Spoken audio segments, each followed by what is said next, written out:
Asia के बीचों बीच में स्थित है हिमालय पर्वत, जो अपने मनमोहक वातावरण में अनेकों अनसुलझे और अनजाने रहस्यों को छुपाए हुए हैं। आज हम इस अद्भुत पर्वतमाला के अंदर छिपे 8 सबसे बड़े रहस्यों को आपके सामने रखने की कोशिश करेंगे, जो शायद आपको सोचने पर मजबूर कर देंगे। ये रहस्य हजारों सालों से एडवेंचरर्स और खोजकर्ताओं को अपनी ओर आकर्षित करता रहा है, पर आज तक कोई भी इन रहस्यों को सुलझा नहीं पाया। सबसे पहले हम बात करेंगे पौराणिक प्राणी जिसे यति या स्नोमैन के नाम से जाना जाता है।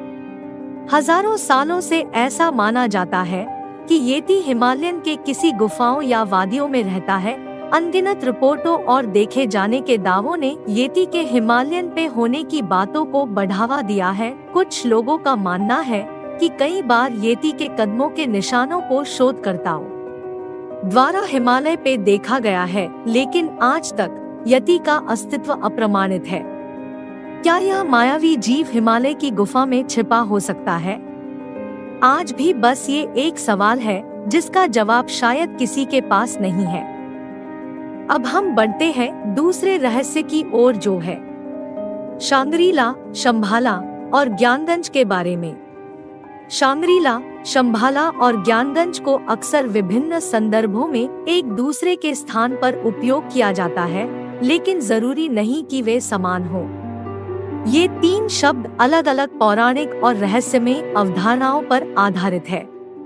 सबसे पहले हम बात करते हैं शांग्रीला घाटी के बारे में। शांग्रीला घाटी जेम्स हिल्टन के उपन्यास लॉस्ट होराइजन में वर्णित एक काल्पनिक स्थान है। ये तिब्बती हिमालय के वादियों में बसे एक ऐसे अदृश्य शहर के बारे में बता रहा है, जहाँ के लोग अमर हैं और जहाँ चारों तरफ शांति और खुशहाली है।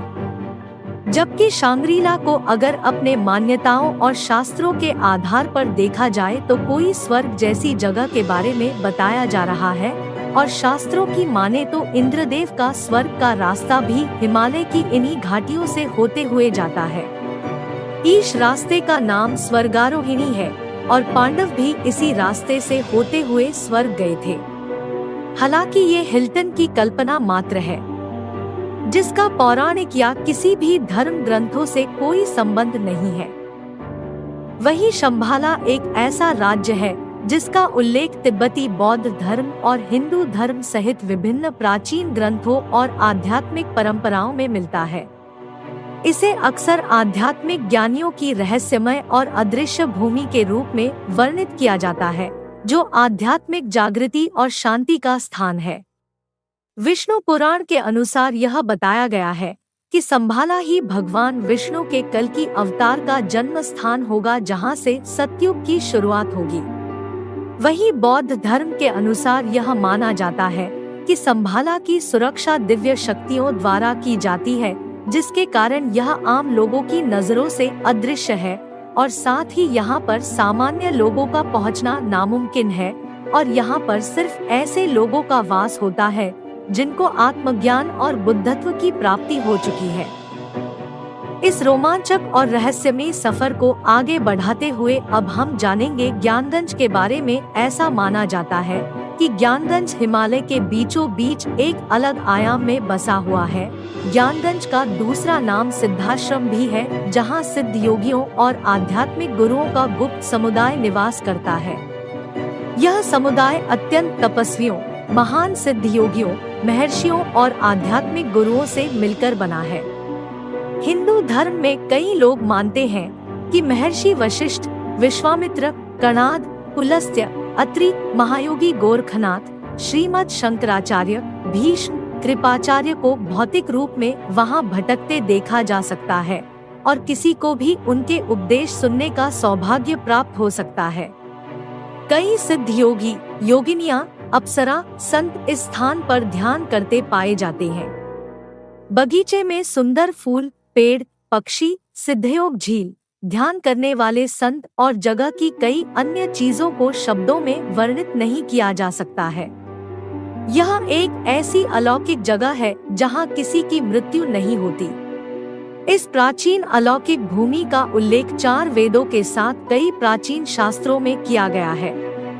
आध्यात्मिक यात्रा में सिद्धाश्रम को एक दिव्य स्थान के रूप में वर्णित किया गया है। इस प्रकार यह भी माना जाता है कि इस ब्रह्मांड में अपने दिव्य कार्यों का निर्वहन करते हुए आध्यात्मिक रूप से सशक्त योगी सिद्धाश्रम के संपर्क में रहते हैं और वे नियमित रूप से यहाँ आते हैं। अंततः इतना ही कहा जा सकता है कि ज्ञानगंज एक ऐसी वास्तविकता का प्रतिनिधित्व करता है जो हमारी सामान्य धारणाओं की सीमा से परे मौजूद है, जहां अत्यधिक उन्नत आध्यात्मिक प्राणी उन लोगों का मार्गदर्शन और प्रेरणा देते हैं जो आत्मज्ञान की यात्रा पर हैं। वैसे तो हिमालय अपनी ऊंची चोटियों के लिए प्रसिद्ध है, लेकिन सतह के नीचे छिपी हुई गुफाओं का एक जटिल नेटवर्क है जो खोजे जाने की प्रतीक्षा कर रहा है। इन गुफाओं में अनकहे रहस्य, प्राचीन कलाकृतियां और संभवतः अनदेखे प्रजातियां भी हैं। कौन जानता है कि इन अंधेरे अछूते गुफाओं में कौन से रहस्य छिपे हैं। खैर, अब हम बात करेंगे हिमालय में बसे पवित्र झीलों के बारे में। यूं तो हिमालय में अनेकों आश्चर्यजनक और सुंदर झील हैं। इन झीलों को औषधीय गुणों और रहस्यमय ऊर्जाओं का स्रोत माना जाता रहा है, जिसका मानव आत्मा के साथ गहरे संबंध होने का दावा किया जाता रहा है। ऐसी ही एक झील है जिसका नाम गुरुडोंगमार झील है। यह सिक्किम राज्य के उत्तरी हिस्से में स्थित है। इसका नाम गुरुडोंगमार गुरु नानक देव जी के नाम पर रखा गया है। झील से संबंधित एक कहानी बहुत ही मशहूर है जो गुरु पद्मसंभव की झील की यात्रा से जुड़ी हुई है। जब वे तिब्बत से वापस लौट रहे थे, तब वहां के राजा ने गुरु पद्मसंभव से वहां रुकने की अपील की। चूंकि झील वर्ष के अधिकांश समय जमी रहती थी और पीने के पानी की जरूरतों को पूरा करने की कोई संभावना नहीं थी, इसलिए क्षेत्र के लोगों ने पद्मसंभव से उनकी मदद करने की अपील की। गुरु मदद करने के लिए तैयार हो गए और झील के एक छोटे से हिस्से पर अपना हाथ रखा, जो सर्दियों के दौरान जमना बंद हो गया, जिससे लोगों को पीने के पानी की सुविधा मिली। तब से इस झील को पवित्र माना जाता है। अब हम बात करेंगे हिमालय में मिलने वाले रहस्यमय शिलालेखों के बारे में। ये प्राचीन लेख अज्ञात भाषा में लिखे गए हैं और इसका अर्थ अभी तक समझ में नहीं आया है। क्या यह लेख कोई गुप्त संदेश दे रहा है या किसी अलौकिक ज्ञान के बारे में बता रहा है? यह आज तक एक राज है और शायद राज ही रह जाए। आगे बढ़ते हुए अब हम बात करते हैं हिमालय पर अनजाने रूप से यात्रियों और पर्वतारोहियों के गायब होने के बारे में। पुराने समय से ही ऐसी बहुत सी घटनाएं हिमालय पर होती रही है, जहां कुछ लोगों का यह मानना है कि यह लोग शायद किसी दूसरे आयाम में पहुंच गए। वहीं कुछ लोग यह मानते हैं कि यह ऐसे हादसे हैं जिसे सुलझाया नहीं जा सका। लेकिन सच क्या है यह मुझे तो नहीं पता, पर हिमालय के अनोखे रहस्य को देखकर ऐसा प्रतीत होता है कि यहाँ कुछ भी संभव है।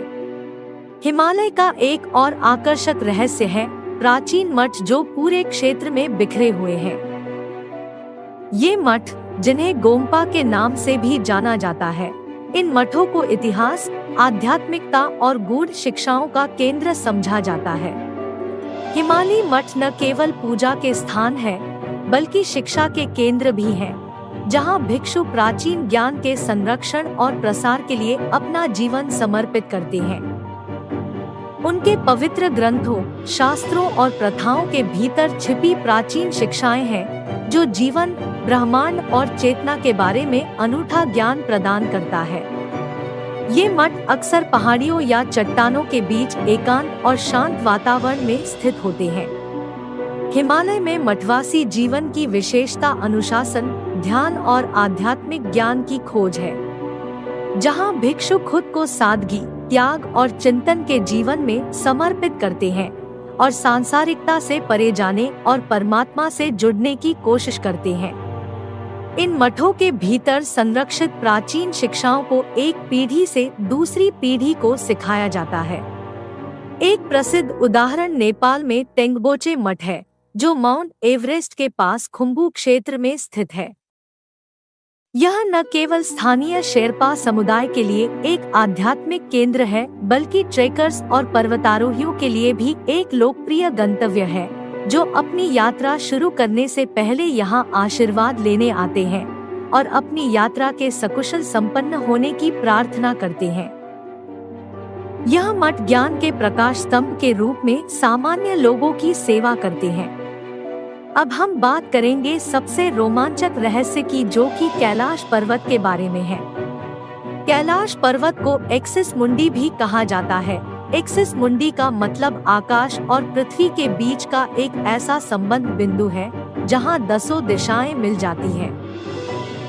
रशिया के वैज्ञानिकों के अनुसार एक्सिस मुंडी वह स्थान है जहां अलौकिक शक्ति का प्रवाह होता है और आप उन शक्तियों के साथ संपर्क कर सकते हैं। हिंदू धर्म में कैलाश पर्वत का बहुत महत्व है, क्योंकि यह भगवान शिव का निवास स्थान माना जाता है। लेकिन इसमें सोचने वाली बात यह है कि दुनिया की सबसे ऊंची चोटी माउंट एवरेस्ट को अभी तक 7,000 से ज्यादा लोग फतह कर चुके हैं, जिसकी ऊंचाई 8,848 मीटर है, लेकिन कैलाश पर्वत पर आज तक कोई नहीं चढ़ पाया, जबकि इसकी ऊंचाई एवरेस्ट से लगभग 2,000 मीटर कम यानी 6,638 मीटर है। यह अब तक रहस्य ही बना हुआ है। कैलाश पर्वत पर कभी किसी के नहीं चढ़ पाने के पीछे कई कहानियां प्रचलित हैं। कुछ लोगों का मानना है कि कैलाश पर्वत पर शिव जी निवास करते हैं और इसीलिए कोई जीवित इंसान वहां ऊपर नहीं पहुंच सकता। मरने के बाद या वह जिसने कभी कोई पाप न किया हो, केवल वही कैलाश फतह कर सकता है। ऐसा भी माना जाता है कि कैलाश पर्वत पर थोड़ा सा ऊपर चढ़ते ही व्यक्ति दिशाहीन हो जाता है। चूँकि बिना दिशा के चढ़ाई करना मतलब मौत को दावत देना है, इसीलिए कोई भी इंसान आज तक कैलाश पर्वत पर नहीं चढ़ पाया। मीडिया रिपोर्ट्स के मुताबिक एक पर्वतारोही ने अपनी किताब में लिखा था कि उसने कैलाश पर्वत पर चढ़ने की कोशिश की थी, लेकिन इस पर्वत पर रहना असंभव था, क्योंकि वहां शरीर के बाल और नाखून तेजी से बढ़ने लगते हैं। इसके अलावा कैलाश पर्वत बहुत ही ज्यादा रेडियोएक्टिव भी है। इसके अलावा कहते हैं कि कैलाश पर्वत का स्लोप कोण भी 65 डिग्री से ज्यादा है, जबकि माउंट एवरेस्ट में यह 40 से 60 तक है, जो इसकी चढ़ाई को और मुश्किल बनाता है। ये भी एक वजह है कि पर्वतारोही एवरेस्ट पर तो चढ़ जाते हैं, लेकिन कैलाश पर्वत पर नहीं चढ़ पाते।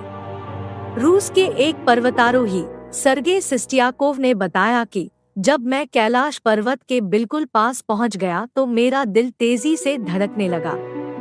मैं उस पर्वत के बिल्कुल सामने था, जिस पर आज तक कोई नहीं चढ़ सका, लेकिन अचानक मुझे बहुत कमजोरी महसूस होने लगी और मन में ये ख्याल आने लगा कि मुझे यहाँ और नहीं रुकना चाहिए।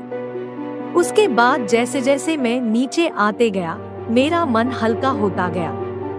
हालांकि कहते हैं कि 92 साल पहले यानी साल 1928 में एक बौद्ध भिक्षु मिलारेपा ही कैलाश पर्वत की तलहटी में जाने और उस पर चढ़ने में सफल रहे थे। वह इस पवित्र और रहस्यमय पर्वत पर जाकर जिंदा वापस लौटने वाले दुनिया के पहले इंसान थे। अद्भुत। यहाँ हिमालय के रहस्यों से भरी हमारी यात्रा समाप्त होती है।